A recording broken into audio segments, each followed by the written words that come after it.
ಕೇರಳ ಪೊಲೀಸ್ನ ಭಯೋತ್ಪಾದನಾ ನಿಗ್ರಹ ದಳ ATS ಪಶ್ಚಿಮ ಘಟ್ಟಗಳ ವಿಶೇಷ ವಲಯ ಸಮಿತಿಯ ಕಾರ್ಯದರ್ಶಿಯಾಗಿರುವ ಹಿರಿಯ ಮಾವೋವಾದಿ ನಾಯಕ BG ಕೃಷ್ಣಮೂರ್ತಿಯವರನ್ನ ಬಂಧಿಸಿದೆ ಎಂದು ತಿಳಿದು ಬಂದಿದೆ.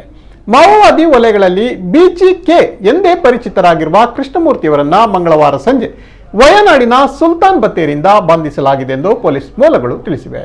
ಸಿಪಿಐ ಕವನಿ ದಳಂ ಕಮಾಂಡರ್ ಸಾವಿತ್ರಿ ಅಲಿಯಾಸ್ ರೆಜಿತಾಳನ್ ಕೂಡ BGK ಜೊತೆ ಬಂಧಿಸಲಾಗಿದೆ. ಇತ್ತೀಚೆಗಷ್ಟೇ ಪಕ್ಷದ ಕೇಂದ್ರ ಸಮಿತಿಗೆ ಪದೋನ್ನತಿಗೊಂಡಿದ್ದ ಕೃಷ್ಣಮೂರ್ತಿಯವರ ಬಂಧನ ಪೊಲೀಸರ ಪಾಲಿಗೆ ದೊಡ್ಡ ಸಾಧನೆಯಾಗಿದೆ.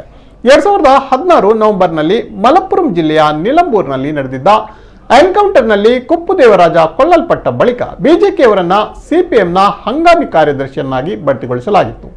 2017ರಲ್ಲಿ ನಡೆದಿದ್ದ ವಲಯ ಸಮಿತಿಯ ಸಭೆಯಲ್ಲಿ ಅವರನ್ನ ಹುದ್ದೆಗೆ ಖಾಯಂ ಆಗಿ ನೇಮಕಗೊಳಿಸಲಾಗಿತ್ತು.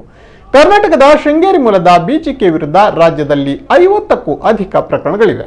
2005ರಲ್ಲಿ ಸಾಕೇತ್ ರಾಜನ್ ಹತ್ಯೆ ಮತ್ತು 2006ರಲ್ಲಿ ನಕ್ಸಲ್ ಆಂದೋಲನದಲ್ಲಿ ವಿಭಜನೆಯ ಬಳಿಕ ಅವರು ಕರ್ನಾಟಕದಲ್ಲಿ ಪಕ್ಷದ ನಾಯಕರಾಗಿದ್ದರು. ಸಾವಿತ್ರಿ ಮಾವೋವಾದಿ ನಾಯಕ ವಿಕ್ರಮಗೌಡನ ಪತ್ನಿ. ಈತನು ವಯನಾಡ ಕೋಜಿಕೋಡ್ ಪ್ರದೇಶದಲ್ಲಿ ಸಕ್ರಿಯವಾಗಿರುವ ಮಾವೋವಾದಿಗಳ ಕಬನಿ ದಳಂನಲ್ಲಿದ್ದಾನೆ. 2 ವರ್ಷಗಳ ಹಿಂದೆ ವಿಕ್ರಮ್ ಗೌಡನಿಂದ ವಿಚ್ಛೇದನ ಪಡೆಯಲು ಪಕ್ಷವು ಆಕೆಗೆ ಅನುಮತಿಯನ್ನ ನೀಡಿತ್ತು.